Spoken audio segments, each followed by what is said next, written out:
Hello, future doctors. Welcome to Synapse, your ultimate NEET preparation platform. Today, we are diving into cell, the unit of life, and focusing on plastids. These fascinating organelles are crucial for plant survival, giving them color and enabling them to make their own food. We'll explore plastids from the basics to advanced concepts, setting a strong foundation for your NEET journey. Get ready to unlock the secrets of plant cells. Let's start our journey with the fundamentals of plastids. What are they, and what basic types exist? Plastids are specialized organelles unique to plant cells and some algae. Think of them as tiny factories within the cell, responsible for making and storing food. They are characterized by containing pigments, which is why plants have so many vibrant colors. There are three main types: chloroplasts, chromoplasts, and leucoplasts. Chloroplasts are the green ones, packed with chlorophyll, and they're the powerhouses of photosynthesis, turning sunlight into energy. They're what make leaves green and enable plants to produce their own food. Without them, life as we know it wouldn't exist. Next, we have chromoplasts, which are responsible for the beautiful reds, oranges, and yellows you see in flowers and fruits. These colors come from pigments like carotenoids, and their main job is to attract pollinators and animals that help spread seeds. They often develop from chloroplasts as a fruit ripens or a leaf changes color in autumn. Finally, leucoplasts are the colorless plastids. They're found in parts of the plant that don't photosynthesize, like roots and seeds. Their role is purely storage. They store starch, oils, or proteins, depending on the plant's needs. For example, the starch in a potato is stored in amyloplasts, a type of leucoplast. Time to test your understanding. Here are 3 easy practice questions. Pause the video, answer them, and then check your knowledge. Question 1. Which type of plastid is responsible for photosynthesis? Question 2. What pigment gives chromoplasts their red, orange, or yellow color? And question 3. Name a type of leucoplast that stores starch. Good luck! Now, let's deepen our understanding of plastids, exploring their structure and specific functions in more detail. Plastids are quite remarkable, double-membraned organelles that are crucial for plant survival. They are not just simple storage units, they have their own genetic material, which is a big clue about their evolutionary past. Chloroplasts, in particular, are incredibly complex.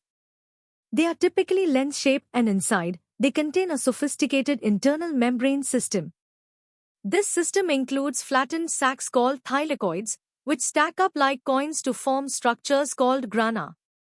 These grana are interconnected, creating a vast surface area for the light-dependent reactions of photosynthesis. The fluid-filled space around these grana is called the stroma, where the plant's food is actually synthesized. Chromoplasts, as we learned, are all about color. They get their vibrant hues from carotenoid pigments. Interestingly, chromoplasts often develop from chloroplasts. Think of a green tomato turning red, that's chloroplasts transforming into chromoplasts as the fruit ripens, losing their chlorophyll and gaining carotenoids. This transformation is vital for attracting animals to disperse seeds. Leucoplasts, on the other hand, remain colorless. They are specialized for storing various substances. Amyloplasts store starch, like in a potato tuber. Eleoplasts store oils, common in many seeds. And proteinoplasts store proteins. Each type plays a specific storage role, ensuring the plant has reserves for growth and development. The ability of plastids to change from one type to another is a fascinating aspect of plant biology. This interconversion highlights their dynamic nature and adaptability. For instance, if you expose a potato tuber, which is full of amyloplasts, to light, it will gradually turn green. This is because the amyloplasts are converting into chloroplasts, synthesizing chlorophyll in response to light. Similarly, the ripening of a fruit involves the conversion of chloroplasts to chromoplasts. This flexibility allows plants to adjust their cellular machinery to different developmental stages and environmental conditions, optimizing their functions for survival and reproduction. Ready for some more challenging questions? Here are 5 practice questions to test your medium-level understanding of plastids. Make sure to consider the structural details and interconversion processes we've discussed. Question 1. Describe the internal structure of a chloroplast relevant to photosynthesis. Question 2. How do chromoplasts contribute to plant reproduction? Question 3. Differentiate between amyloplasts and elaioplasts. Question 4. Explain the process of chloroplast to chromoplast interconversion during fruit ripening. And question 5. What is the significance of plastids having their own DNA and ribosomes? Take your time, think critically, and good luck. Let's push our understanding further. We'll now delve into the intricate details of plastid structure, origin, and their fascinating differentiation pathways. The structure of a chloroplast is a marvel of biological engineering. It's not just a bag of chlorophyll, but a highly organized system. Encased by a double membrane, the outer membrane is quite permeable, while the inner membrane is selectively permeable, controlling what enters and exits. Inside, the stroma, a protein-rich fluid, houses the enzymes for the dark reactions, along with the chloroplast's own circular DNA and 70S ribosomes. This internal genetic machinery is a strong piece of evidence for the endosymbiotic theory, suggesting that chloroplasts were once free-living bacteria engulfed by ancient eukaryotic cells. The thylakoid system, with its stacks of grana interconnected by stroma lamellae, provides an immense surface area for the light-dependent reactions, efficiently capturing solar energy. Let's compare chromoplasts and leucoplasts in more detail. Chromoplasts, as we know, are colorful due to carotenoids. They often arise from chloroplasts, losing their chlorophyll and internal thylakoid structure as they accumulate these vibrant pigments. Their primary role is ecological, attracting animals. Leucoplasts, in contrast, are colorless. They lack pigments and an extensive internal membrane system, focusing instead on storage. Amyloplasts store starch, forming large starch grains. Elaioplasts specialize in storing lipids, and proteinoplasts store proteins. These storage plastids are found in non-photosynthetic tissues, ensuring the plant has energy reserves. The dynamic interplay and interconversion among these plastid types highlight the adaptability of plant cells to different physiological needs and environmental conditions. All plastids begin their life as proplastids, small, undifferentiated organelles found in the meristematic cells of a plant. The path a proplastid takes to become a chloroplast, chromoplast, or leucoplast is influenced by both genetic programming and environmental cues, especially light. For example, a proplastid in a leaf, exposed to light, will develop into a chloroplast. However, a proplastid in a root, in the absence of light, will differentiate into a leucoplast. This developmental flexibility is crucial for a plant's ability to adapt. Even more fascinating is the interconversion. A chloroplast can become a chromoplast during fruit ripening, and a leucoplast can turn into a chloroplast if, say, a potato tuber is exposed to light. This showcases the incredible plasticity and responsiveness of these organelles to their surroundings. It's time for some hard-level questions. These will challenge your analytical skills and understanding of plastid biology. Question 1. Discuss the evidence supporting the endosymbiotic origin of plastids. Question 2. Explain the structural differences between grana and stroma lamellae in chloroplasts. Question 3. How does light influence the differentiation of proplastids?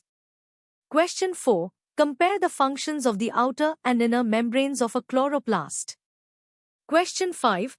Why are plastids considered semi-autonomous organelles? Question 6. A green fruit turns red upon ripening. Explain the cellular changes occurring in its plastids. And question 7. Describe the primary function of proteinoplasts and provide an example. Take your time, these require thoughtful answers. Alright, future scientists, prepare to dive into the deepest layers of plastid biology. We are going to explore their molecular intricacies, competitive insights, and their profound impact on plant life. The endosymbiotic theory is not just a hypothesis, it's a cornerstone of understanding plastid evolution. Imagine a primitive eukaryotic cell engulfing a free-living cyanobacterium over 1 billion years ago. Instead of being digested, the bacterium survived, forming a symbiotic relationship. Over eons, most of the bacterial genes transferred to the host nucleus, but some remained, giving rise to the plastid genome. This explains why plastids have their own circular DNA, similar to bacteria, and 70 S ribosomes. This historical event, this capture of a photosynthetic prokaryote, fundamentally changed life on Earth, paving the way for the vast diversity of plant life and, ultimately, for complex ecosystems as we know them. It's a prime example of evolutionary innovation through cooperation. Let's engineer our understanding of the plastid's internal workings. The plastid genome, or ptDNA, is a compact, double-stranded circular molecule, typically ranging from 120 to 160 kilobase pairs. It encodes essential genes for photosynthesis, such as the large subunit of Rubisco, crucial for carbon fixation, and components of the photosynthetic electron transport chain. It also carries genes for its own ribosomal RNAs, transfer RNAs, and some ribosomal proteins. This allows plastids to synthesize a subset of their own proteins using their 70 S ribosomes, which are sensitive to prokaryotic-specific antibiotics like chloramphenicol, further cementing their bacterial heritage. However, plastids are not fully autonomous. They rely heavily on nuclear-encoded proteins, which are synthesized in the cytoplasm and then imported into the plastid. This intricate coordination between nuclear and plastid genomes is vital for plastid function and development. The development and interconversion of plastids are tightly regulated processes essential for a plant's life cycle. All plastids originate from proplastids, small, undifferentiated organelles found in meristematic cells. The fate of a proplastid is determined by a combination of genetic programs and environmental signals. In the presence of light, proplastids in developing leaves differentiate into chloroplasts, synthesizing chlorophyll and forming a complex thylakoid system. In the absence of light, such as in underground stems, proplastids develop into etioplasts, which contain protochlorophyllide, a chlorophyll precursor. Upon light exposure, etioplasts rapidly convert to chloroplasts. During fruit ripening or leaf senescence, chloroplasts can transform into chromoplasts, where chlorophyll degrades and carotenoids accumulate. Leucoplasts, on the other hand, specialize in storage, with amyloplasts storing starch, ileoplasts storing lipids, and proteinoplasts storing proteins. This remarkable plasticity allows plants to adapt their cellular machinery to specific tissue functions and environmental conditions, optimizing resource allocation and metabolic processes throughout their development. Beyond their well-known roles in photosynthesis and storage, plastids are metabolic hubs, playing diverse and critical roles in plant biochemistry.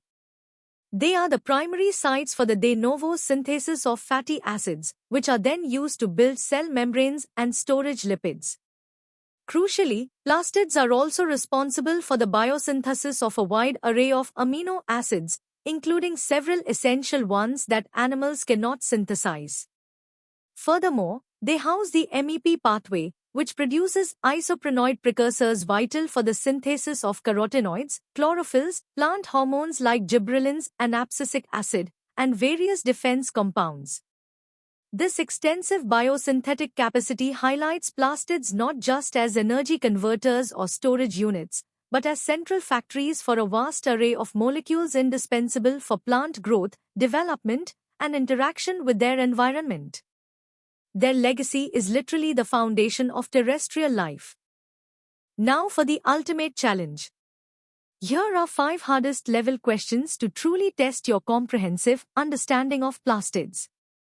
Question 1. Elaborate on the semi-autonomous nature of plastids, citing specific examples of nuclear and plastid gene products involved in chloroplast function. Question 2. Discuss the structural and functional significance of the double membrane system in chloroplasts. Question 3. How does the presence of 70S ribosomes in plastids support their evolutionary origin, and what are the implications for antibiotic sensitivity? Question 4. Trace the developmental pathway of a proplastid into a chloroplast, highlighting the role of light and intermediate structures.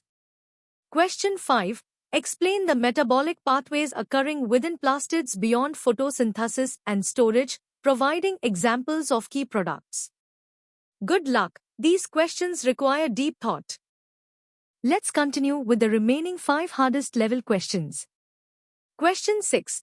Describe the molecular evidence found within the plastid genome that supports its cyanobacterial ancestry. Question 7. Differentiate between the processes of gene expression in the nucleus and in the plastid, particularly concerning RNA polymerase and post-transcriptional modifications. Question 8. How do chromoplasts formed during fruit ripening differ from those found in flower petals in terms of their origin and composition? Question 9. Discuss the role of plastids in the synthesis of plant hormones and defense compounds. And question 10. If a plant is grown in complete darkness, what type of plastids would you expect to find in its leaves, and why? Analyze the implications for plant survival. These questions demand a thorough and integrated understanding of the topic.